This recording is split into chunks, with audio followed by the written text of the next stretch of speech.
तो कल तक हमने सरसरी निगाह से जो एक रिवीजन के क्रम में देखना प्रारंभ किया था, तो उसमें हमने तृतीया तक देख लिया था। तृतीया तक जितने भी सूत्र और वार्तिक हैं उनको हमने देख लिया था। उसके बाद हमने प्रारंभ किया था चतुर्थी से, हमें देखना था। तो चतुर्थी में जैसे कर्मणाय विप्रेति ससंप्रदानम, कर्मणायम विप्रेति ससंप्रदानम, ये हमने सूत्र देखा है। जो कि कर्म से जो अभिप्रेत हो उसमें ये उसकी संप्रदान संज्ञा होती है। फिर हमने संप्रदाने चतुर्थी, संप्रदान में कहीं पर आप नोट कर लीजिए, एक बहुत ही अच्छा सा मिला है। संप्रदान 3 प्रकार के होते हैं, प्रेरक, अनुमंत्रिक और अनिराकर्तृक। उदाहरण इसमें दिया है कि राम द्वारा भक्त की प्रेरणा, भक्त को प्रेरणा के लिए मुक्त करता है। तब का राम भक्त को मुक्ति देते हैं, ऐसा कहा जाता है। रामो भक्ताय मुक्तिम ददाति, ये जो कहा जाता है ये प्रेरक अर्थ में होता है, क्योंकि वहां पर तो देना तो नहीं है ना, कुछ दिया तो जाता नहीं है, तो प्रेरक अर्थ में होता है। और फिर दूसरा है जैसे अनुमंत्रित में क्या होता है, इसमें न प्रेरणा की जाए न निराकरण किया जाए। जैसे तापसः वने रामाय फलमूलम फलमूले ददाति, यहाँ पर राम एवं फलमूल की प्राप्ति न प्रेरणा है न मना करते हैं। और अनिराकृत में होता है न प्रेरणा है न निराकरण है न अनुमति है। तो यहाँ पर पुष्पोत्तमाय पुष्पम ददाति, ये 3 प्रकार का होता है। ये आप मोटे तौर पर ध्यान रखेंगे, कहीं पर भी आपको ये ऑब्जेक्टिव वगैरह में पूछा नहीं जाता है, लेकिन आप ध्यान रखेंगे। एक अच्छा आपको पॉइंट मिला है, क्योंकि संप्रदान भी 3 प्रकार के होते हैं। नहीं तो जो ददाति मुक्त रामो भक्ताय मुक्तिम ददाति, अगर ये दिया जा रहा है तो वहां पर देना कुछ विषय वस्तु की बात नहीं है, वहां पर आ रही है। खैर चलिए, चतुर्थी संप्रदान है। जहां पर संप्रदान हो वहां पर चतुर्थी विभक्ति का प्रयोग करते हैं। ये आपने देखा ही था। उसके बाद उससे आगे बढ़ते हैं। तो रुच्यर्थानाम प्रीयमाण है, इसमें जो उदाहरण है हरे रोजते भक्ति ही, जो है इस तरह के उदाहरण को रुचि धातु जो होगा, और इसमें हमने 2 एक साथ बताया था, रुच्यर्थानाम प्रीयमाण, और आगे चल करके आप देखेंगे स्पृहेरीप्सितः। तो दोनों में क्या मूलभूत अंतर है ये मैंने आपको बताया था। रुच का अर्थ भी है अच्छा लगना, और स्पृह का अर्थ भी है स्पृहा करना, अर्थात अच्छा, अच्छे लगने की ही अर्थ। इसमें रुच्यर्थक धातु के योग में जो तृप्त होता है उसमें संप्रदान संज्ञा लगती है, ध्यान रखिएगा। तृप्त होगा उसमें संप्रदान संज्ञा लगेगी, और स्पृहेरीप्सितः जो जिससे तृप्त होता है उसमें लगेगी, जैसे पुष्पेभ्यः स्पृहति। तो दोनों में अंतर है, ध्यान रखिएगा। इसमें जो तृप्त होता है उसमें संप्रदान, उसकी संप्रदान संज्ञा होती है। उसके बाद ये जो दिया गया है उसी में एक और आपने तृतीया में पढ़ा था, नहीं चतुर्थी में ही है, क्रिया जम भी प्रेति सोपि संप्रदान, ये आपने यहाँ कहीं पर पढ़ा होगा, ऊपर में ही कहीं पर आगे ये यहीं पर दिया चतुर्थी संप्रदान के साथ ही आपने पढ़ा है, जो कि क्रिया एवं विपरीति सोपि संप्रदानम, जो कि पत्ये सीते।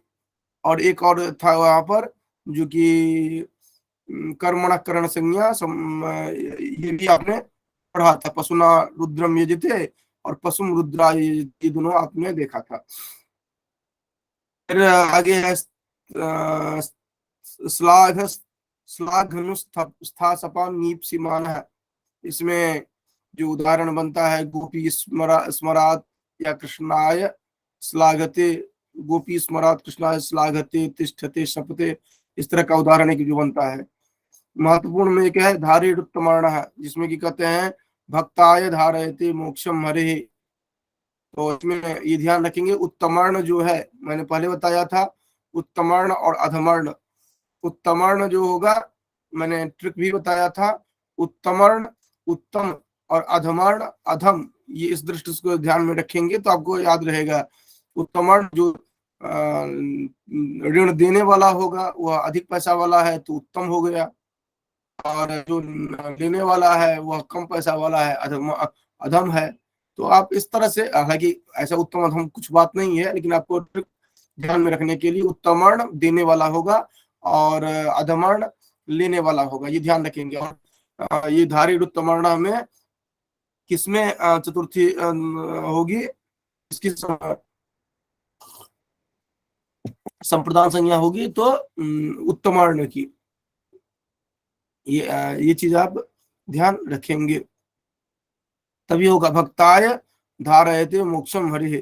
फिर स्प्रिय रीप्सिता हमने पहले चर्चा किया था, तो इसमें दिया गया है अण्यंत स्प्रिय धातु जो है, इसके योग में ईप्सित की संप्रदान संज्ञा होगी, जिसकी ईप्सा आप करते हैं उसकी होगी, न कि जो जिसको अच्छा लगता है। फिर क्रुद्ध द्वेष्या सूयार्थानाम जम प्रतिकोपः, इसमें हमने कहा था जो कि जिसके प्रति कोप हो, क्योंकि इस समय ये चीज जो है तो ठीक से ध्यान रखिए, क्योंकि इसी में कंफ्यूजन होता है, जिसके प्रति कोप हो। और इसमें हमने और भी बहुत सारी बातें बताई थी। क्रोध कहते हैं अमरस को, द्रोह कहते हैं अपकार को, ईर्ष्या कहते हैं अक्षमा को, असूया कहते हैं गुण में जो दोष आप निकालते हैं। और ये जितने भी होते हैं ये कोप के कारण ही होते हैं, इसीलिए सामान्य रूप से कोपह कहा गया है। तो आप को ध्यान रखना चाहिए कि क्रुद्ध दुहेर्ष्यासूयार्थानाम जम प्रति कोपह जो है, तो जम प्रति कोपह कहा गया है, तो ये फिर क्रोध द्रोह आदि कहाँ से आ गया, तो ये जो क्रोध द्रोह ईर्ष्या असूया है वह कोप के कारण ही है, कोप ही उसका मूल है, ये ध्यान रखेंगे। फिर उसके बाद दिया गया है जो कि अगर क्रोध द्रोह के योग में उपसर्ग युक्त अगर होता है तो कोप गम्यमान रहे तो उसकी कर्म संज्ञा हो जाती है। जैसे क्रूरम अभिक्रुध्यति, यहाँ पर ये नहीं होगा क्रूराय अभिक्रुध्यति नहीं होगा, जैसे वहां पर था ना, अगर क्रूराय अभी लगा हुआ है इसी कारण से हुआ है, ध्यान रखिएगा इसमें, नहीं तो अंडरलाइन करके अपने पास रख लीजिए कि क्रूरम क्यों हुआ है, क्योंकि क्रुद्ध धातु में उपसर्ग लगा है, अगर उपसर्ग हटा देंगे तो चतुर्थी हो जाएगा, तब क्रूराय क्रुद्धति ये हो जाएगा, ये ध्यान रखिएगा। अभी उपसर्ग लगा है या कोई भी उपसर्ग लगा होगा तो उसके कारण से द्वितीया हो जाएगी, नहीं तो, और ये केवल दो में ही होगा, क्रुद्ध लगा हुआ हो या द्रोह धातु में, चारों में नहीं है, ध्यान रखिएगा। फिर आगे है राधिक्षोर जस्य विप्रश्न है, तो कृष्णाय राध्यते या कृष्णाय इक्षते, इस तरह का प्रश्न बनता है। प्रत्यांगांग श्रुवस्य पूर्वस्य कर्ता, ये अगर दिया गया है तो विप्राय गाम प्रतिशृणोति आशृणोति, ये दिया गया है। अनुप्रतिगृणश्च, इसका उदाहरण आप देखते हैं जो कि होत्रे, इस तरह का, ये सब उसे सामान्य है, बहुत महत्वपूर्ण नहीं है। हाँ, एक परिक्रयणे संप्रदान मन तरस्याम जो है, इसको ध्यान में रखिए क्योंकि ये महत्वपूर्ण हो जाता है। परिक्रयण कहा जाता है जो कि कुछ टाइम बॉन्ड के लिए जो खरीदते हैं किसी को, किसी व्यक्ति को, आप अगर आपने खरीदा है, आप कहेंगे खरीदा है ये क्या बात हुई, तो ये होता है ना जो कि कॉन्ट्रैक्ट, आजकल भी देखते हैं जो कि कॉन्ट्रैक्ट जॉब होता है, तो कॉन्ट्रैक्ट जॉब जो होता है इस तरह से वो खरीदना ही होता है, उसमें बॉन्ड बना होता है जो कि अगर आप इतना दिन उसके पहले भागते हैं तो आपको इतना पैसा देना पड़ेगा, तो एक तरह से वो भी परिक्रयण में ही आता है। तो आप इसको ध्यान में रखेंगे कि सत्येन सतायवा परिकृता, ये तो आज के डेट में इस तरह का बॉन्ड बनता है। पहले के समय में खरीददास होते थे, ये खरीदे हुए नौकर होते थे जो कि एक से दूसरे को तीसरे से खरीदा जाता था, मनुष्य का व्यापार होता था, रहा होगा, इस तरह का होता था। और वैसे भी ये कॉन्सेप्ट है जो कि कहीं पर धन से खरीदा जाता था और कहीं पर भावना से, इमोशंस से भी ये होता था। जैसे कि आप कुमार संभव में आप पढ़ेंगे जो कि भगवान शिव जो है वो पार्वती के कृतदास थे, तो वहां पर खरीदने के अर्थ में नहीं आएगा, वो आएगा जो कि वह भावनात्मक रूप से उनसे उनके बहुत क्लोज हो गए थे, बात आएगी। तो खैर वहां पर साहित्य में कहाँ पर किस तरह का प्रयोग होता है वो आप जानते हैं। तो यहाँ पर परिक्रयण जो है, तो परिक्रयण अगर हुआ रहेगा तो उसमें नोट कर लीजिएगा, मैंने पहले भी कहा था, जहां पर एक से अधिक विभक्ति लगती है वो भी मैं बताता चलता हूँ। तो ये क्या दिया गया है, नियत कालम भृत्या स्वीकरणम परिक्रयणम, नियत अवधि के लिए धन दे करके जो भृत्य को खरीदा जाता है उसको परिक्रयण कहा जाता है। और परिक्रयण में जो तस्मिन साधकतमम, उसमें जो अत्यंत साधक होगा, साधकतम होगा, उसकी संप्रदान संज्ञा विकल्प से होती है। तो नोट कर लेंगे, परिक्रयण संप्रदान मन्य तरस्याम जो है इसमें विकल्प लग रहा है, आपको इससे पहले भी हमने बताया है। कौन कौन सा है, एक बार रिपीट करेंगे, आप लोगों ने कल तो भेजा तो है नहीं, कौन कौन सा है, मनीषा, अर्पणा, दीपिका, नोट किया होगा, जो कि कौन कौन सा ऐसा है जिसमें कि डबल डबल लग रहा है। एक मैं याद दिलाता हूँ, रिक्टोर अन्य तरह से मैंने बताया था आपको, उसके बाद और क्या बताया था, और भी बताया था अनामिका, इसमें एक से अधिक विभक्ति लग रही है अर्थात विकल्पात्मक स्थिति है। सर एक हक्रोर अंतरश्याम बताया था, एक अभिनिवेश्या बताया, दिवा कर्मचा बताया था, और एक करके कर्मणी में ये संज्ञो अंतरश्याम बताया था। हाँ, तो ये जितने भी बताया था उसको नोट करके रखना है। मनीषा, अर्पणा, दीपिका सभी ध्यान रखेंगे, क्योंकि देखो ये इस तरह से हम एनालाइज करके जब पढ़ करके रहेंगे ना, एक जगह कॉपी पर नोट रहेगा, तो क्या होता है कि एग्जाम में देखेंगे उनकी जो टेंडेंसी होती है वो ये फंसाने वाले हो जाते हैं, क्योंकि आपको अन्य तरस्याम का अर्थ नहीं पता है। आपको पूछ लिया जाता है जो कि परिक्रयणे संप्रदानम अन्य तरस्याम अनेन पदेन बोध्यते, अब अन्य तरस्याम का अर्थ क्या होता है वो पूछ लिया गया है, अब आपको पता ही नहीं है जो क्या है इसमें, तो ये एक जगह लिस्टिंग करके रखना है। तो मनीषा, अर्पणा, दीपिका, तुम लोगों ने भी नोट किया होगा, इसको एक जगह लिस्टिंग करके रखना है, कौन कौन सा सूत्र या वार्तिक हमने कहा है विकल्प में, और भी आगे भी मैं बताता चल रहा हूँ। ये जो अभी बार बार रिपीट कर रहे हैं हम कार्य को करके, उसका उद्देश्य यही है कि वो एनालिसिस हो जाए, ताकि हमें पूरा ध्यान में रहे जो कि कहाँ कहाँ हमने हेक्टोर अन्य तरस्याम से प्रारंभ किया, अभी परिक्रयण अन्य तरस्याम पर हम लोग, संप्रदान अन्य तरस्याम में हम लोग हैं। तो ये क्या कहा क्या रहा है कि परिक्रयण संप्रदान अन्य तरस्याम, ये कह रहा है जो सबसे पहले तो परिक्रयण क्या होता है, तो एक नियत समय के लिए नियत धन दे करके जो खरीदा जाता है उसको परिक्रयण कहा जाता है। और उसमें साधकतम जो होता है उसकी प्रदान संज्ञा विकल्प से होती है, अर्थात परिक्रयण के क्रम में जो साधकतम है उसमें संप्रदान संज्ञा होती है। तो परिक्रयण तो किया गया है किसको, परिक्रयण किया गया है दास को या नौकर को, वृत्ति को, लेकिन इसमें साधकतम क्या है, साधकतम तो वो पैसा होगा ना जिसके द्वारा खरीदा गया है, तो इसीलिए शतेन शताय व परिक्रीत होगा, कौन परिक्रीत, कौन पूरा सेंटेंस होगा, क्या इस तरह कह सकते हैं, माया सतेन शताय व परिक्रीत अयं दासः, इस तरह का हुआ क्यों नहीं का पूरा, क्योंकि मेरे द्वारा 100 रुपये में यह दास खरीदा गया, इस तरह का होगा, उसको उसको ही संक्षेप में दिया गया है शतेन शतायवा परिक्रीत, तो उसमें शतेन भी हो सकता है, शताय भी हो सकता है। तो अगर अन्य तरह से क्या होता है ये पूछा जाए तो अन्य तरह से हम यहाँ पर तृतीया होगी, क्योंकि संप्रदान तो यहाँ पर है ही, संप्रदानम अन्य तरस्याम, संप्रदान संज्ञा होगी और विकल्प से होगी, तो विकल्पात्मक स्थिति कौन सी होगी, तो तृतीया होगी, ये ध्यान रखना है। उसके बाद हमने बताया था जो कि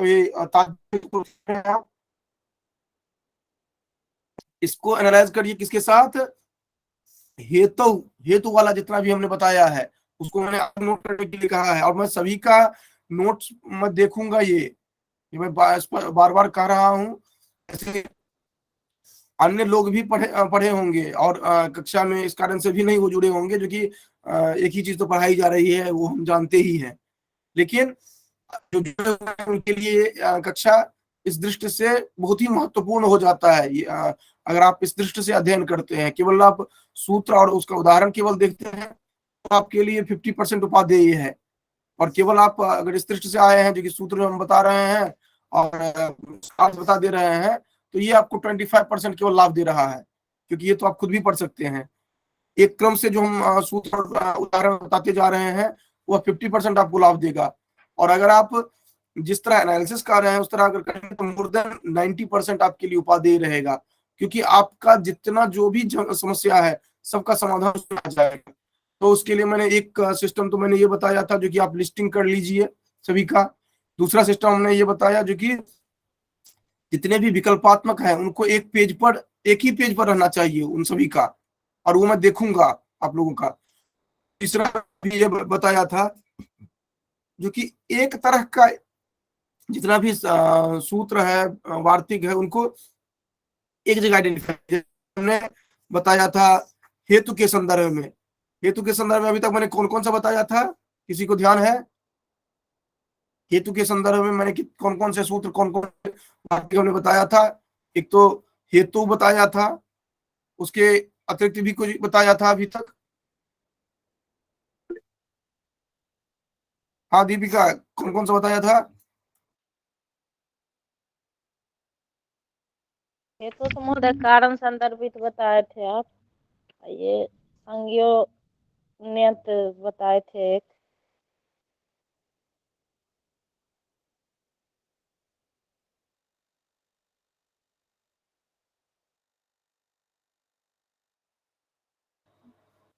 हाँ अनामिका, सर इसमें एक पहले बताया था फलम पी है, तो जिसका एग्जाम्पल था ये अध्ययन वसति करके एग्जाम्पल था, शायद एग्जाम्पल में थोड़ा सा डाउट है। एक आपने बताया था गम, ये गम माना क्रिया कारक विभक्तो करके,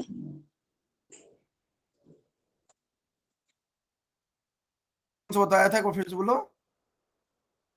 एक ये फलम पी है तो जिसका एग्जाम्पल थोड़ा सा मैं डाउट में हूँ, ये अध्ययन वसति करके एग्जाम्पल था, और एक ये गम, गम में माना क्रिया कारक विभक्तो, आगे एक शब्द कोई और है वो मुझे ध्यान नहीं है।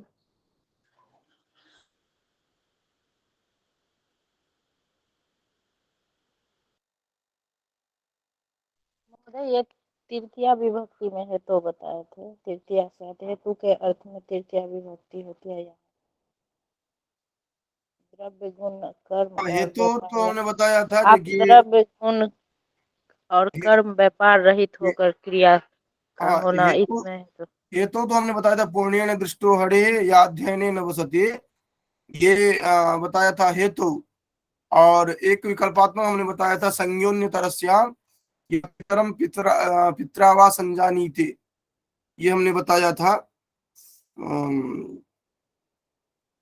ये दो, हाँ एक अक्षय अक्षान व दिव्यति, ये बताया था, अर्थात तृतीया विभक्ति में ये हमने देखा था। कौन कौन सा था, सॉरी वो दो वाला अलग बात हो रही थी, दो वाला नहीं है, ये मैं हेतु के संदर्भ में कह रहा था, जो कि एक तो हो गया था पूर्णेन दृष्टो, एक ये हो गया था। दूसरा था हाँ अक्षय अक्षान व दिव्यति, ये भी अक्ष के द्वारा आ, ये करता है, ये भी इसमें। हाँ अनामिका, सर ये तो फिर विकल्प से आ जाएगा ना, ये अच्छे नच्छे वाला ये तो उसका है, मुझे नहीं लगता है कि नहीं नहीं, दिवा कर्म का सूत्र होगा। नहीं विकल्प से तो आएगा, लेकिन यहाँ पर अक्ष जो है वो हेतु बन रहा है क्या? दिवा कर्म च, अक्ष के द्वारा हेतु, नहीं वो नहीं बन पाएगा। अक्षय भी ये लगता है कि उसका उस दिन आप कारण है। इतना ही बताए थे कि द्रव्य गुण और कर्म व्यापार रहित होकर क्रिया का होना वही हेतु नहीं है। वो तो हेतु का है, वो हेतु समझ रहा हूं मैं ये कह रहा था हेतु से संदर्भित, उससे रिलेटेड और भी जो भी सूत्रवादी है उनकी बात मैं कर रहा हूं, उनको एक जगह कर रहे हैं। वो विकल्पात्मक वाला अलग है, विकल्पात्मक तो अलग आपको चार्ट बना, ये लिस्टिंग करनी है। ये हेतु वाला जो है इसमें दिवह कर्म जो है, नहीं इसको इसको स्किप करिए। दिवह कर्म हालांकि दिव्यति जो आ रहा है अक्ष के द्वारा या अक्ष से ये आ रहा है, ये भी उसका हेतु ही उसका साधकतम में आ रहा है, नहीं उसको उसको नहीं देते हैं। केवल हेतु में दंडेन घटा पूर्ण वाला जो है ये केवल ध्यान रखेंगे। संज्ञों ने तरह से हम भी हटा दीजिए। केवल हेतु जो है, हेतु को एक हमने देखा था, और दूसरा यहाँ पर ताद्यर्थे चतुर्थी वाच्य, हाँ ये ताद्यर्थे चतुर्थी वाच्य आप जो देख रहे हैं इसको रखिए, दूसरा ये नोट करिए, ठीक ना। अर्थात हम दूसरे क्या कर रहे हैं, क्या कर रहे हैं कि हेतु से संदर्भित जो जो हमें प्राप्त हो रहे हैं उनको हम एक जगह कर ले रहे हैं, क्योंकि इससे भी प्रश्न पूछे जाते हैं। हेतु जो है वह हेतु सूत्र जो है ये तो तृतीया में है ही, जो कि पूर्ण और अध्ययन बसति। अब चतुर्थी में एक आपको मिला ताद्यर्थे चतुर्थी वाच्या, ये भी हेतु जैसा ही है, जैसे हेतु में आपने देखा उसी तरह का यहाँ भी आप देख रहे हैं। तो इसमें कहा क्या रहा है, जो कि जिस कार्य के लिए कारणवाचक शब्द का प्रयोग हो उसको ताद्यर्थ कहते हैं। ताद्यर्थ क्या है, जो कि जिस कार्य के लिए कारणवाचक शब्द का प्रयोग किया जाता है उसको कहा जाता है ताद्यर्थ। नोट कर लीजिए, क्योंकि हम ताद्यर्थ नहीं समझते हैं, क्योंकि जिस कारण वाचक शब्द का प्रयोग, सॉरी जिस कार्य के लिए कारणवाचक शब्द का प्रयोग किया जाता है उसको कहा जाता है ताद्यर्थ। और ताद्यर्थ से चतुर्थी विभक्ति, जैसे मुक्तये हरिम भजति, मुक्तये हरिम भजति, मुक्ति के लिए हरि को भजता है। तो यहाँ पर कार्य क्या है, कार्य साधन क्या है, मुक्ति प्राप्त होना, और उसके लिए किसका प्रयोग किया गया है, जिस कार्य के लिए कारणवाचक शब्द हरि को भजता है। तो यहाँ पर ये जो है ताद्यर्थ जो है, जो कार्य जो है उसमें चतुर्थी विभक्ति हो गई है। मुक्तये हरिम भजति में जो चतुर्थी हुई है वो ताद्यर्थ के कारण हुआ है, और कार्य के लिए कारणवाचक शब्द जो दिया गया है वह ये कौन मुक्ति है, मुक्ति के लिए करता है। मुक्ति रूप कार्य जो है उसके लिए निमित्त कौन है, हरि है, निमित्त जो है हरि है। मुक्ति रूप कार्य कार्यार्थ मुक्ति की संप्रदान संज्ञा हुई है और चतुर्थी विभक्ति हुई है, इस कारण से ये हुआ मुक्तये। तो ताद्यर्थ का अभिप्राय हुआ जिस कार्य के लिए कारणवाचक शब्द का प्रयोग किया गया है, वहां पर कारणवाचक में नहीं होगा, कार्य में होगा, ये ध्यान रखिएगा, कार्य में चतुर्थी विभक्ति लगेगी। तो ये आप के साथ साथ जोड़ करके आप रखेंगे। उसके बाद इसी तरह है कृपि संपद्य माने भक्तिर्ज्ञानाय कल्पते, कृपि भक्तिर्ज्ञानाय संपद्यते, ये कह रहे हैं। उसके बाद जो कि कृप धातु जो है उसके योग में उत्पन्न होने वाला कारक जो है उसकी संप्रदान संज्ञा होती है, जैसे भक्तिर्ज्ञानाय कल्पते। तो भक्ति ज्ञान के अर्थ, भक्ति ज्ञान के अर्थ होती है। यहाँ पर जो ज्ञान जो है इसमें चतुर्थी विभक्ति हुई है। इसी तरह उत्पातेन ज्ञापिते च, उत्पातेन ज्ञापीते च, उत्पात कहते हैं अशुभ कार्य के लिए। कहते हैं ना ये लड़का बड़ा उत्पाती है, मतलब वो अशुभ कार्य करता है, किसी को पीट डाला, किसी से लड़ लिया। तो उत्पातेन ज्ञापीते च, जिससे उत्पात सूचित हो, जिससे उत्पात सूचित हो, या जहां उत्पात से जाना जाए, तो वहां पर तदवाचक शब्द जो होगा उसमें चतुर्थी विभक्ति होगी। जैसे वाताय कपिला विद्युत, पीत वर्ण की बिजली से आंधी बहुत आती है। अगर पीत वर्ण की बिजली अगर चमक रही है तो बहुत तेज आंधी आने वाली है। वाताय कपिला विद्युत, वो वात जो है अर्थात आंधी जो है वह कपिला विद्युत से बहुत तेज आंधी आती है। तो वाताय जो यहाँ पर लगा है वह इसके कारण लगा है। उसके बाद हित योगे च, ब्राह्मणाय हितम, ब्राह्मण के लिए जो हित है, ये जितना भी दिया गया है इन सबको आप ताद्यर्थे मोटे तौर पर और ताद्यर्थे जैसे ही अन्य भी हैं, इनको आप ध्यान में रखेंगे। किसके लिए? हेतु से संदर्भित। मोटे तौर पर ताद्यर्थे जो है यह सिमिलर लगता है हेतु जैसे, हालांकि हेतु से कोई मतलब इसका नहीं है, लेकिन यहाँ भी हेतु की बात हो रही है, इसलिए आप ध्यान में रखेंगे। वो हेतु ये हो या और भी जो आपको उदाहरण यहाँ पर दिखा है। तो जब आप हेतु तृतीया और ये सब ताद्यर्थे आदि चतुर्थी, ये इस तरह केवल ध्यान में रखेंगे, इसमें डबल नहीं है, लेकिन आपको ध्यान रखना पड़ेगा ये दोनों हेतु से संदर्भित है, कहीं किसी न किसी तरह अर्थात कारण से संदर्भित है। फिर उसके बाद आप देखते हैं क्रियार्थोपदस्य कर्मणि।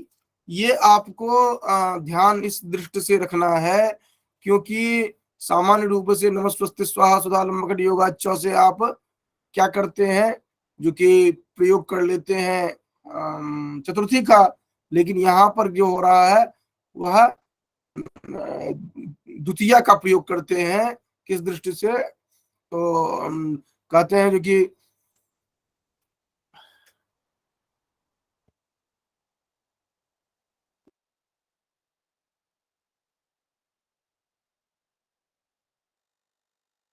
यहाँ पर हम देखते हैं जो कि ये कह रहे हैं गुणत्व का अनाश्रयण एवं विभाग का समवायी कारण जो होगा उसको क्रिया कहते हैं, और संयोग जन्य संयोग एवं विभाग जन्य विभाग क्रिया के लक्षण में व्याप्ति न हो, इदर्थ विशेषण दिया गया है। इस निमित्त ये प्रकार है क्या, जो कि फलेभ्यो याति, अगर इसमें कहना है जो कि क्रियार्थोपदस्य च कर्मणि स्थानिनः। यहाँ पर उदाहरण देखिए, उदाहरण में दे रहे हैं कि फलेभ्यो याति अर्थात फलों के लिए निमित्त, फलों के निमित्त वह जाता है, अर्थात फल लाने के लिए वो जाता है। फलों के आहरणार्थ यान क्रिया है, अर्थात जाना क्रिया है। जिस क्रिया के लिए, जिस क्रिया का फल कर्म है, उस क्रिया का वाचक शब्द आहर्तुम का यहाँ पर प्रयोग नहीं किया गया है और यहाँ पर केवल गम्यमान है। तो क्रियार्थोपदस्य वह उस क्रिया के लिए जो जिसका प्रयोग किया जा रहा है वह कर्मणि स्थानिनः, उसके स्थान में यह जिसकी जो गम्यमान है वहां पर चतुर्थी विभक्ति हो रही है, जिसे दिया गया है फलेभ्यो याति। तो यहाँ पर क्रियार्थ पद क्या है, ये क्रियार्थ पद क्या होना चाहिए? फल को लाने के लिए जा रहा है, तो उसको यहाँ पर किया गया है। तो यहाँ पर कर्म जो है वहीं पर चतुर्थी विभक्ति हो जा रही है, वो द्वितीय विभक्ति की अलग बात हो रही थी, आगे देखिए। ये कह रहे हैं जो कि द्वितीय विभक्ति यहाँ पर नहीं, वो नमस्वस्ति वाला यहाँ पर अगला मैं बता रहा हूं मैं। ये जो दिया गया है पहला उदाहरण जो है, जो क्रियापद जो है उस क्रियापद को कर्म के माध्यम से ही दिखाया जा रहा है। जैसे फलाय फलेभ्यो याति अर्थात फल के लिए जाता है, होना क्या चाहिए था? फलम आहर्तुम याति, फल को लाने के लिए जा रहा है। जिसे हम कहते हैं वह दूध लाने के लिए जा रहा है, और आप कह देते हैं कि दूध के लिए जा रहा है, तो दूध लाने के लिए जा रहा है और दूध के लिए जा रहा है, दोनों एक ही तरह से हम गम्यमान हो जा रहा है, लेकिन दोनों वाक्य तो अंतर है ना। तो दूध लाने के लिए जो जा रहा है उसके बदले में दूध के लिए जा रहा है, इस संदर्भ में क्रियार्थोपदस्य जो कर्मणि जो है वह अर्थात उस कर्म में चतुर्थी विभक्ति जो हो जा रही है ये बताया जा रहा है यहाँ पर। तो ये ध्यान में रखेंगे, जो कि क्रिया उपपदम जस्य तस्य स्थान उपयुज्यमानस्य तुमुनः कर्मणि चतुर्थी स्यात्। तो उस कर्म जो है तुमुन से संदर्भित जो कर्म है उस कर्म में चतुर्थी विभक्ति हो रही है। कैसे? फल में यहाँ पर द्वितीय होना था, ये दिया जाता है जो कि रामः फलम आहर्तुम या फलम नेतुम या आनयितुम गच्छति, इस तरह का होना चाहिए था, लेकिन वो तुमुन उसको गम्यमान हो गया, उसको आप अंडरस्टूड कर लिए, तो हो क्या गया, जो कि फलेभ्यो याति, फल के लिए जाता है, इस तरह करके। जैसे होता है ना जो कि आप दक्षिणा में कहते हैं जो कि ए टमाटर इधर आओ, और टमाटर वाला गम्यमान हो जाता है, उसी तरह यहाँ पर क्रियापद जो है गम्यमान हुआ है। अब कहते फलानी आहर्तुम याति तीर्थ। दूसरा उदाहरण दिया गया है नमस्कुर्मो नृसिंहाय, नमस्कुर्मो नृसिंहाय, यहाँ पर दिया गया है दूसरा उदाहरण। ये क्या है, जो कि नृसिंहावतार धारण करने वाले भगवान को हम नमस्कार करते हैं। तो यहाँ पर हो गया जो कि अप्रयुज्यमान क्या है, यहाँ पर अनुकूलयितुम कर्म है, जो कि नृसिंह में चतुर्थी विभक्ति हुई है। ये हुआ होना था क्या सेंटेंस, जो कि ये अनुकूलयितुम नमनम करोमि, ये होगा जो कि अपना अनुकूल चाहने के लिए जो नृसिंह है, नृसिंहम नमस्कार, ये नृसिंहम नमस्करोमि, अर्थात नृसिंहम अनुकूलयितुम नमस्करोमि, अर्थात नृसिंह को मैं अपना अनुकूल बनाने के लिए प्रणाम करता हूँ। तो ये दोनों में ये नमस्वस्ति स्वासुदा वाला संदर्भ नहीं है, इसमें दोनों में क्या हो रहा है कि जो आप तुमुन प्रत्यय के का भी साथ में प्रयोग कर रहे थे उसको साइड करके यहाँ पर आप इसका प्रयोग कर रहे हैं। ध्यान रखिए ये थोड़ा सा झंझटिया था। फलेभ्यो याति नमस्कुर्मो नृसिंहाय, ये क्रियार्थोपदस्य कर्मणि स्थानिनः, यहाँ पर आप ध्यान ये रखेंगे जो कि यहाँ पर तुमुन प्रत्यय का होना था, वहां पर क्रियार्थ के क्रिया के संदर्भ में, लेकिन वो अंडरस्टूड हो जा रहा है। तो इस कारण से यहाँ पर जो कर्म है, कर्म में ही द्वितीय विभक्ति, ये चतुर्थी विभक्ति ऐड करके बना दिया जाता है, ये ध्यान रखेंगे। और एक बात और आप एनालिसिस में ध्यान रखेंगे, जो इस तरह का और भी आपको दिखता है कहाँ पर, जब आप देखते हैं जो आसनात् प्रेक्षते, तो कोरिलेट करिए आप, क्योंकि आसनम उपविश्य प्रेक्षते, आसनात् प्रेक्षते पंचमी में, वहां पर भी तुमुन का ही है,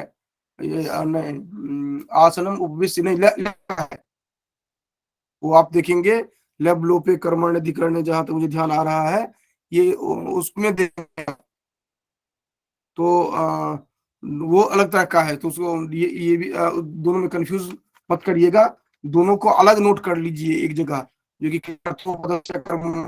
कर्मण स्थानिनः, और वहां पर जो दूसरा दिया गया है ये चतुर्थी में है, और वो आपको दिखता है पंचमी में, दिखता है कर्मण लेव लोपे कर्मण अधिकरणे वार्तिक है, प्रासाद आसनात् प्रेक्षते ससुराज जीवेति, ये ध्यान रखिएगा, ये चतुर्थी में है, वो पंचमी में है। यहाँ पर तुमुन प्रत्यय का संदर्भ है, वहां पर लेप प्रत्यय का संदर्भ है, ये दोनों को ध्यान में रखेंगे। क्योंकि इस तरह जब आप कारक को एनालिसिस करके पढ़ेंगे ना विश्लेषण के साथ, तो आपको ज्यादा दिन तक टिका रहेगा आपके पास, आप बेहतर तरीके से समझ पाएंगे। नहीं तो 1000 बार पढ़ते हैं, अब यही सोच इसमें कितना कंफ्यूज करवाता है।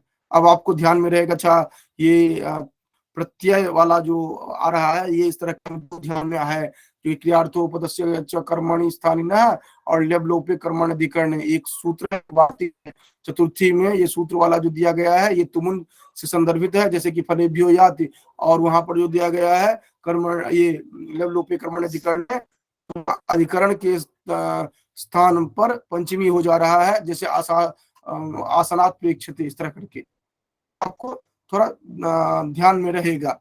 तो इस तरह है ये एनालिसिस वाला पार्ट जो है वो अनिवार्य रूप से नोट करते जाइएगा, इसमें मत लापरवाही करिएगा, क्योंकि फिर दोबारा आपको कोई इस तरह नहीं बताएगा। आप जो भी ग्रंथ देखेंगे, जो भी यूट्यूब देखना है, जो भी कोचिंग में पढ़ना है पढ़ लीजिए, ये इस तरह नहीं पढ़ते हैं न पढ़ाते हैं।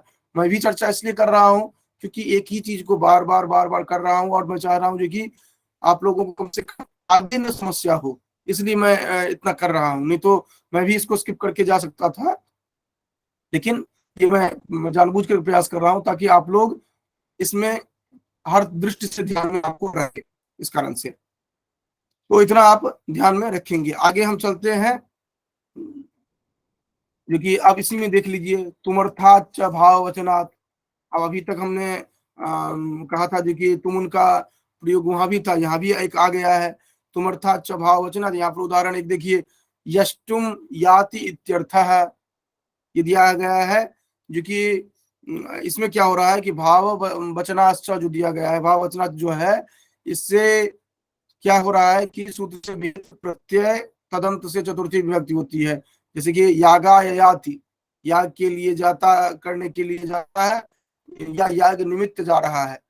यहाँ पर घय प्रत्यय लगाकर उपसर्ग विभक्ति से कुछ कर रहे हैं, खैर वो तो अलग बात है। तो याग से चतुर्थी विभक्ति बना है यागाय, ठीक है। और यहाँ पर क्या था, यष्टुम याति या यागाय याति, दोनों इसमें आ जा रहा है। तो दोनों में क्या अंतर है ये भी देख लीजिए। पहले में क्या अंतर हो जा रहा है, जो कि कर्म अलग था और तुमुन प्रत्ययांत क्रिया जो है वो अलग रहा है। जैसे फलेभ्यो याति, फलम आनेतुम याति, ये था। तो आनेतुम एक एडिशनल में था, उसमें वो स्किप किया कर रहे हैं आप, उसको अंडरस्टूड कर रहे हैं। जैसे नमस्कुर्मो नृसिंहाय जो है, तो नृसिंहम अनुकूलयितुम नमस्कुर्मः, ये था। तो एक पद जो उसमें तुम प्रत्ययांत था, उसको वह साइलेंट हुआ है, वो उसी में अंडरस्टूड हो गया है। और ये जो आप देख रहे हैं, इसमें क्या हो रहा है, यष्टुम याति, यष्टुम याति का अभिप्राय क्या हो रहा है कि यागाय याति, इसको बना दिया गया यष्टुम याति, मतलब यागाय को, यष्टुम को ही यागाय कर दिया गया है। उसमें क्या था, एक एडिशनल ऐड हुआ था तुम प्रत्ययांत, उसको कर्म में हम रिप्लेस कर दिए, रिप्लेस नहीं किए, कर्म में अंडरस्टूड कर दिए हैं। यहाँ पर कर्म में अंडरस्टूड नहीं किए हैं, यहाँ पर तुमुन प्रत्ययार्थ जो था, क्रिया जो था, उसको ही हम चतुर्थी में बदल दिए डायरेक्ट। तो दोनों अलग अलग है। ये जो आपने पढ़ा है अभी, क्रियार्थो पदस्य च कर्मणि स्थानिनः, और ये जो आपने पढ़ा है तुमर्थात च भाव वचनात्, ये दोनों अलग अलग हैं। तो अब आप करेंगे क्या, जो कि इसका एनालिसिस अलग तरह से करेंगे, जो कि आपने प्रत्यय से संदर्भित जो आपने किया है, उसमें पहला क्रियार्थोपदस्य च कर्मणि स्थानिनः एक हुआ, जिसमें कि उसका उदाहरण क्या जो है इसमें आपने नोट किया है, फलेभ्यो याति। फिर तुमर्थात च भाव वचनात् यागाय याति या यष्टुम याति जो आपने पढ़ा है, ये दूसरा है तुमर्थात च भाव वचनात्। और इसी तरह का हम पंचमी में अभी देखेंगे, जो कि आसनात प्रेक्षित। इतना ही नहीं, आप षष्ठी में देखेंगे तत्सच वर्तमान, इसी तरह आप सप्तमी में देखेंगे। तो ये अलग अलग जो होगा ना, इन सबको आप एक जगह प्रत्यय से संदर्भित जो प्रत्यय के स्थान पर या प्रत्यय को रिप्लेस करके या प्रत्यय को अंडरस्टूड करके जितने भी होते हैं उनको अलग नोट कर लीजिए। आपको 4, 5, 6 आपको इस तरह का बनेगा। और एक आपके लिए एक्स्ट्रा ऑर्डिनरी आपका नोट्स अलग तरह से बन जाएगा, क्योंकि इस तरह एनालिसिस नहीं कर पाते हैं। और जब तक आप एनालिसिस नहीं करते हैं तो आपको फंसाता इसी से है। आप इसके बाद देखेंगे कोई भी किसी तरह से भी एग्जाम में वो पूछ ले, आपको फंसा नहीं पाएगा, क्योंकि फंसाने के लिए यही जगह होता है जहां पर कि लोग छोड़ देते हैं। जैसे नमस्ते स्वाहा सदा लंबकट योगाचा, ये हर कोई पढ़ेगा, हर कोई पढ़ाता है, लेकिन तुमर्थाच भाववचनात्, और ये जो जितने भी हैं, इनको बस कह करके उदाहरण देकर के छोड़ देते हैं, लेकिन इसके अंदर में क्या बात है वो अगर आप ध्यान में रखेंगे एनालिसिस करके, तो आपको नहीं कोई परेशान कर पाएगा। तो इसलिए मैं ये कहूंगा कि इस बार हमारा आप लोगों से निवेदन समझिए, आग्रह समझिए, जो भी समझना है समझिए। अगर आप इस बार ठीक से नहीं पढ़ पाते हैं तो आप अपने जीवन की बहुत बड़ी गलती करेंगे कारक पढ़ने के संदर्भ में, क्योंकि इस तरह आपको नहीं प्राप्त होगा। ये मैं पूर्णतः आश्वस्त होकर के कह रहा हूं कि मैंने भी असंख्य जगह पढ़ा है, तब मैं पढ़ा रहा हूं आप लोगों को। तो इस बात को अलग से नोट बना लीजिए। जो नहीं जुड़े हैं कक्षा में, उनकी बात मैं नहीं कुछ कह सकता हूं। आप जो जुड़े हैं या जो रिकॉर्डिंग देख रहे हैं, वह अनिवार्य रूप से बना लीजिए, और बना करके आप हमें जब व्हाट्सएप भेजते हैं स्क्रीनशॉट क्योंकि आपने बना लिया है या स्कैन करके भेजते हैं, तभी मुझे समझ में आता है जो आपने बनाया है, नहीं तो वो अंडरस्टूड रहता है जो कि हाँ आपने बना लिया है। लेकिन अगर आप भेजते हैं तब मुझे समझ में आता है आपने बनाया, फिर मेरे ध्यान में रहता है हाँ ये व्यक्ति सीरियस हो रहे हैं, तो उनके लिए हम और सीरियस होते हैं, सीधी सी बात है। तो ये आप ध्यान में रखेंगे। चलिए, तो ये अलग में नोट रखिएगा, और इसके लिए सबसे बेहतर क्या होगा, ये आप लोग एक A4 साइज का अलग अलग पेज रखिए, या अलग अलग कॉपी में ही अलग अलग रखिए, वहां पर लिखिए जो कि प्रत्यय से संदर्भित ये महत्वपूर्ण सूत्रवार्तिक, विकल्पात्मक महत्वपूर्ण सूत्रवार्तिक, इस तरह करके बना लीजिए। और रेस्ट तो बनाना ऐसे ही है कि सीरियल नंबर, सूत्र या वार्तिक, उदाहरण और डिस्क्रिप्शन, बस बनाना तो प्रत्येक पेज में होती है, लेकिन हर तरह के सूत्रों को अलग अलग तरह से कर लीजिए। कल जाकर के कभी आप एक रिसर्च पेपर लिखते हैं, कल जाकर के आपके अंडर में कोई रिसर्च करता है, तो इस दृष्टि से अगर आप कोई रिसर्च करवाते हैं कारक को ही लेकर के, या कोई आर्टिकल लिखता है, तो ये अपने आप में यूनिक होगा, क्योंकि पढ़ने के भी अलग अलग तरीके होते हैं, तभी जाकर के आप समझते हैं, समझाते हैं। खैर चलिए आगे चलते हैं। नमस्ते स्वाहा सुदालंबकट योगाचा, ये आप लोग बहुत बेहतर तरीके से जानते हैं, इसमें मैं चर्चा नहीं कर रहा हूं। इसमें महोदय, हाँ महोदय मेरा एक क्वेश्चन था कि इसके क्वेश्चन कैसे बनते हैं, क्योंकि एक वार्तिक के जैसे मान लीजिए चतुर्थी विभक्ति है, तो उसमें कई उदाहरण है, तो इन सबको कैसे करेंगे ये समझ में नहीं आ रहा है। जैसे कोई लेंगे किसका बहुत सारे उदाहरण है। चतुर्थी विभक्ति के हो गए, जैसे तृतीया विभक्ति, द्वितीय विभक्ति। नहीं, इसमें इस तरह से होगा जो कि एक सेंटेंस दिया जाएगा और पूछा जाएगा इसमें कौन सी विभक्ति है, या उसमें ये पूछा जाएगा जिसमें कौन सा सूत्र या वार्तिक लगा है, ठीक है, इस तरह का पूछ लिया जाएगा।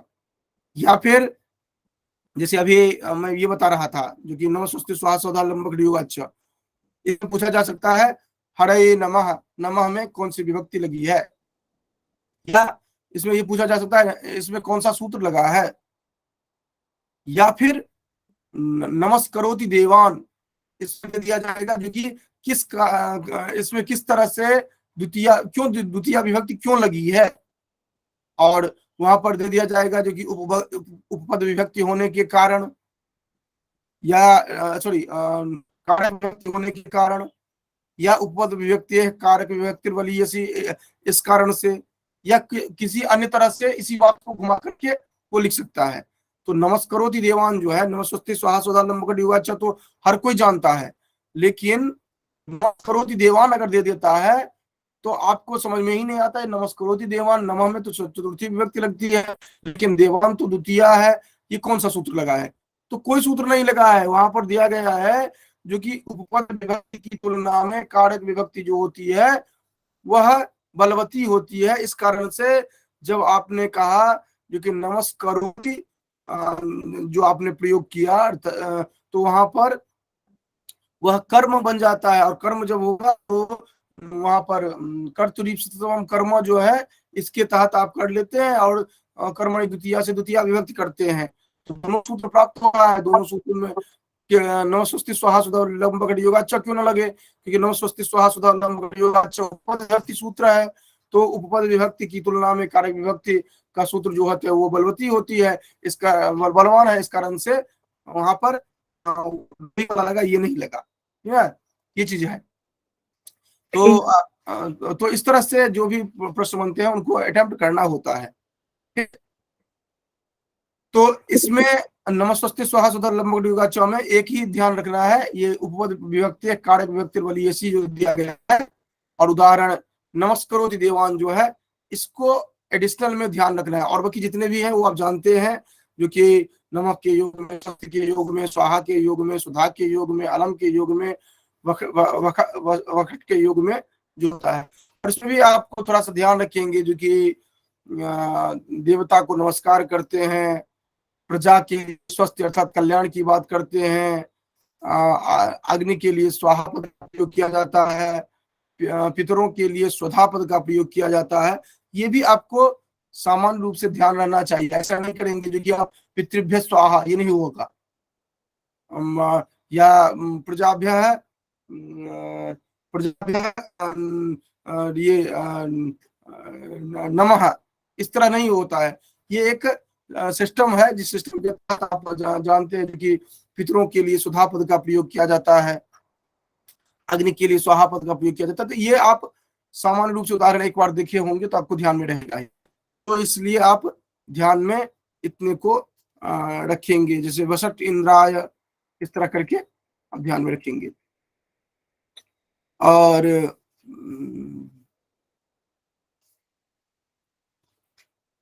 हाँ, और बाकी अतिरिक्त जो है उसको देखने की आवश्यकता ऑब्जेक्टिव के लिए नहीं है। उसके बाद आगे मन्य कर्मण्यनादरे विभाषा और प्राणिसु, जैसे हम त्वाम तृणम न मन्ये, जब आप अनादर दिखाते हैं किसी को और प्राणी को छोड़कर तिरस्कार का अर्थ अगर होता है, तो दिवादि धातु जो है उनमें कर्म जो है उनमें तृतीया विभक्ति ये होती है और द्वितीया भी उसमें होती है। तो ये आप एक जो एनालिसिस वाला आपका था लिस्टिंग, उसमें भी आप डाल दीजिए, जो कि अहम त्वाम तृणम न मन्ये, ये भी होगा। अहम त्वाम तृणाय मन्ये न त्वाम तृणाय मन्ये, ये भी होगा। अर्थात चतुर्थी और होगा, जो कि मन्य कर्मण्यनादरे विभाषा और प्राणिसु। हालांकि उदाहरण आपको दोनों में से कोई भी पूछा जा सकता है, तो आप कंफ्यूज नहीं करेंगे, क्योंकि कंफ्यूजन इसमें क्या होता है, जैसे आपने यहाँ पर देखा मन्य कर्मण्यनादरे विभाषा और प्राणिसु, यहाँ पर तो कहीं नहीं दिया गया है चतुर्थी है या द्वितीया है, कहाँ का सूत्र है। आपको अपने हिसाब से ही ध्यान रखना होगा, जो कि नमस्ते स्वाहा सुधा के बाद में आया हुआ है। ये आपको मान लीजिए नहीं याद रहता है, तो आपको पता ही नहीं चलता है, तो आपको कैसे पता चलेगा? तो पता चलेगा इसका उदाहरण ध्यान रहेगा साथ साथ में, तब आपको पकड़ में आएगा, नहीं तो हवा ही नहीं लगेगी। तो वहां पर आएगा तृणाय वामन्ये, ये अगर आ जाता है तो आपको ये तो पकड़ में आ गया, जो कि यहाँ पर तृणम तृणाय द्वितीय और चतुर्थ ये दोनों का है। लेकिन यहाँ पर मुख्य कौन है, विकल्पात्मक कौन है, तो ये मुख्य चतुर्थी विभक्ति में है और आप द्वितीय विकल्प से आप मानते हैं। क्या, तो इसको आप ध्यान में तो द्वितीय जो है विकल्प से है, क्योंकि जिसका सूत्र है वह मुख्य रूप से आप समझिए, और जो अतिरिक्त हो रहा है विकल्प से। तो आप इसको विकल्पात्मक वाला जो लिस्ट है आपको, उसमें आप इसको इंक्लूड कर लेंगे। और उदाहरण क्या बनेगा, न तो तृणाय वा मन्ये, बस इतना केवल ध्यान रखेंगे।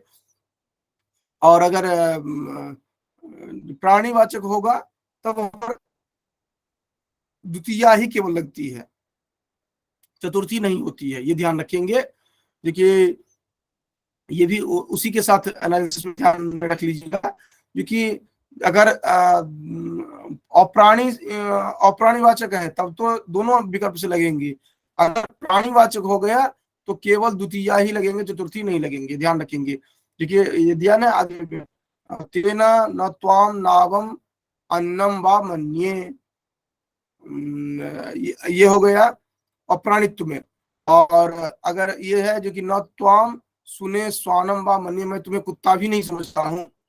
तो वहां पर अगर चूंकि प्राणी समझ रहा है वो, तो प्राणी अगर समझ रहा है तो केवल द्वितीया ही केवल होगी, चतुर्थी नहीं होगी, ये ध्यान रखेंगे। तो अगर कहेंगे मैं तुम्हें घास नहीं समझता हूँ, कहते हैं ना हिंदी में भी, तो घास नहीं समझता हूँ, तो घास तो अप्राणी हुआ। तो ऐसे में जो अनादर किया जाता है अप्राणी मानते हुए, तब द्वितीय या चतुर्थी दोनों होगा। अगर अगर ये कहा जाए मैं तुम्हें कुत्ता भी नहीं समझता हूँ, तो वहां पर कुत्ता तो प्राणी है, तो कम से कम तो वो प्राणी तो समझ रहा है, तो वहां पर अनादर तो कर रहा है लेकिन प्राणी समझ रहा है, तो वहां पर द्वितीया होगी। तो इस तरह से ध्यान में रखेंगे, ठीक है। तो ये एनालिसिस 1 कैटेगरी जो था उसमें आप उसको इंक्लूड कर लीजिएगा अनिवार्य रूप से।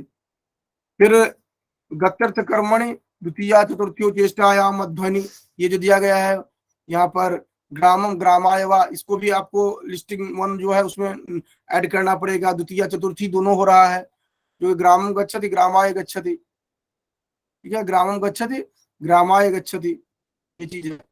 ये मैं लास्ट में जो कहा था, क्योंकि विकल्प से द्वितीया हो रहा है, ऐसा नहीं विकल्प से चतुर्थी हो रही है, यहाँ भी विकल्प से चतुर्थी, मुख्य तो द्वितीया ही है। इससे पहले वाले में भी मुख्य द्वितीया ही है, तभी जाकर के दूसरे वाले में विकल्प से चतुर्थी नहीं हो रही है। तो दोनों में विकल्पात्मक स्थिति चतुर्थी होता है। हालांकि ये प्रश्न नहीं बनता है जो कि विकल्पात्मक स्थिति कौन है, यही पूछा जाता है जो कि दो कौन हो रहे हैं। तो एक जो होगा वह द्वितीया तो हो रहा ही है, यहाँ पर चतुर्थी भी हो रहा है।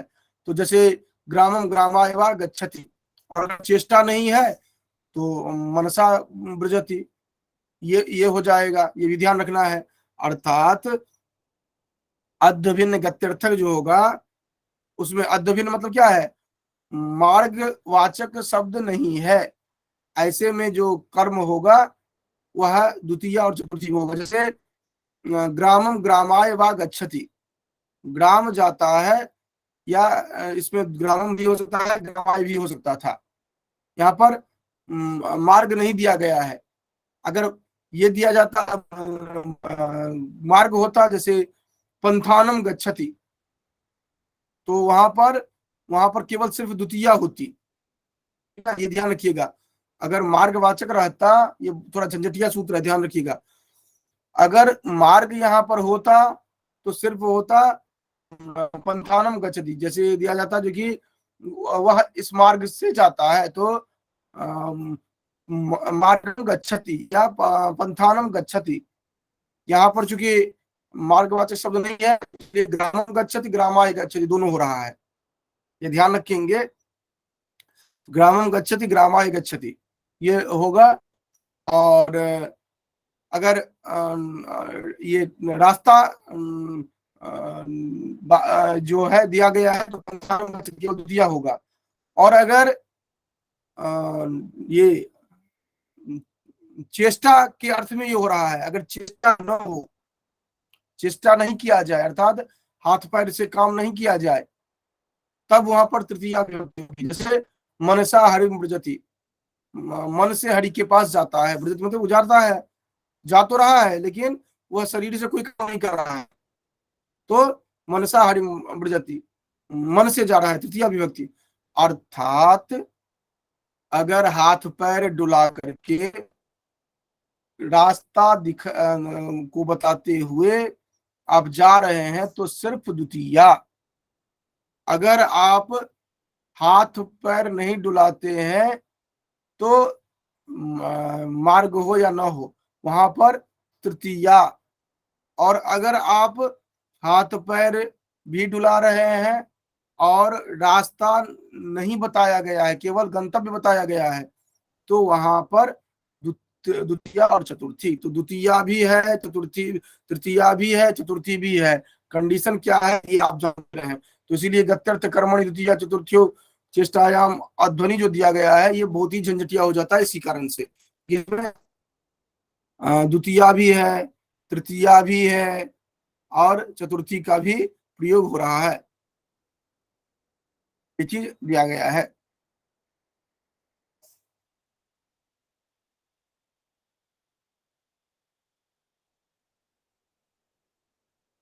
हाँ, और इसमें एक और भी बताया गया है, अगर उत्पथ हो, उत्पथ से सतपथ मार्ग में जाने की इच्छा हो, तो वहां पर सिर्फ चतुर्थी होगी। ये भी एक अलग से नोट कर लीजिए।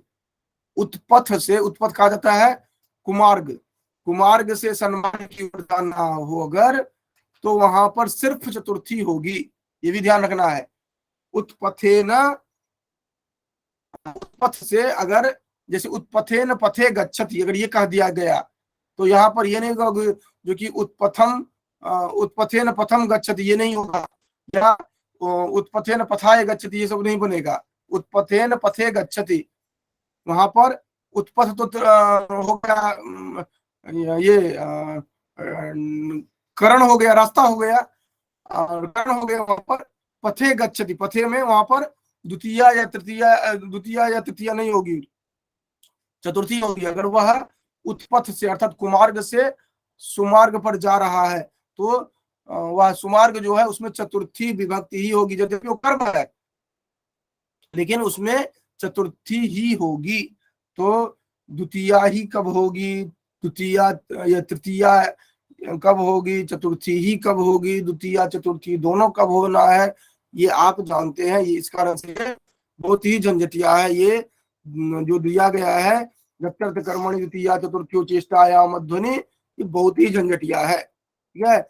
और सामान्य रूप से हम लोगों को लगता है कि हमने एक बार पढ़ लिया है तो हमारा कारक पूरा पूरी समाप्त है। ऐसा नहीं होता, जितनी बार पढ़ेंगे कुछ न कुछ नया सीखेंगे। तो 7:30 तक ये कक्षा होनी थी। अब हम दूसरे लिंक से, जो लिंक भेजा गया होगा कल रात में, उस लिंक से आप लोग जुड़ेंगे। उसमें फर्स्ट पेपर वाला जो है हेत्वाभास अभी हम देखेंगे आधा घंटा में। तो उसमें आपको अगर दिक्कत होती है तो सामान्य रूप से आप जुड़ करके सुन सकते हैं, ये कर सकते हैं, जैसी भी आपकी सुविधा होती है। तो रात में हमने भेजा है लिंक फर्स्ट पेपर का अलग से, उसको आप कर सकते हैं। सभी को धन्यवाद। उस कक्षा में आप जुड़ सकते हैं। महोदय कितने बजे जुड़ना है उसमें? तुरंत तुरंत महोदय मैं 10 मिनट में आती हूँ। ठीक ठीक ठीक ठीक ठीक। ठीक, ठीक है महोदय।